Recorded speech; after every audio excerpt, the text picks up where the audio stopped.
Daf Yomi Tractate Bava Metzia, the final part for the Daf. It is part 3 of 74b, and we're starting with the Mishnah of Amal ve'adam es arisa v'chitin b'chitin lazera, etc.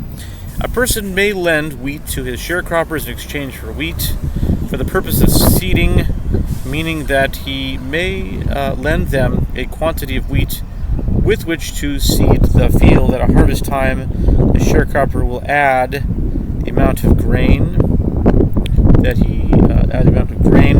he borrowed to the landowner's portion of the yield. But he may not lend wheat for the sharecroppers to eat and be paid back with an equivalent quantity, because this creates a concern about interest, as the price of wheat may rise. As Rabban Gamliel would lend wheat to his sharecroppers in exchange for wheat for purposes of seeding, and if he lent it at a high price, the price fell, or if he lent it at an inexpensive price, the price subsequently rose. In all cases, he would take it back from them at the inexpensive price. But this was not because of the halacha, rather he wanted to be stringent with himself.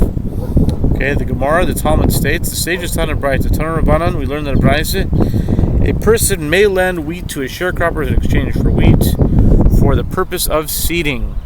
In what case is this statement said? It is said when the sharecropper has not yet gone down into the field to begin work, but if he had already gone down into the field to begin work, lending him wheat under these terms, it is prohibited. The Gemara asks, what is different about the Tan of our Mishnah, who does not differentiate between whether the sharecropper went down or did not go down, and what is different about the Tan of the Braita, who does differentiate between whether he went down or did not go down?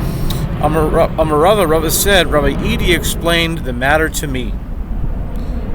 In the locale of the Tan of our Mishnah, the local custom was that the sharecropper would provide the seeds, and therefore whether he went down or did not go down, as long as the sharecropper has not put the seeds into the field, the landowner can remove him from the field. Consequently, in a case where the landowner gives the sharecropper the seeds, he sets the terms of the sharecropping tenancy. And when the sharecropper goes down into the field, he goes down into the field for less than this, under the agreement that he will reduce the share of the crop in order to return the seed to the landowner.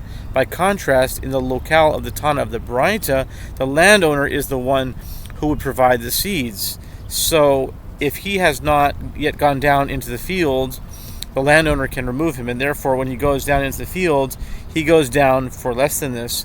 But if he went down, and therefore the landowner can no longer remove him, lending him wheat under these terms is prohibited, because he took upon himself in advance to work the field without receiving seeds from the owner of the field. Consequently, these seeds that he then receives are like a loan, and the prohibition of interest applies.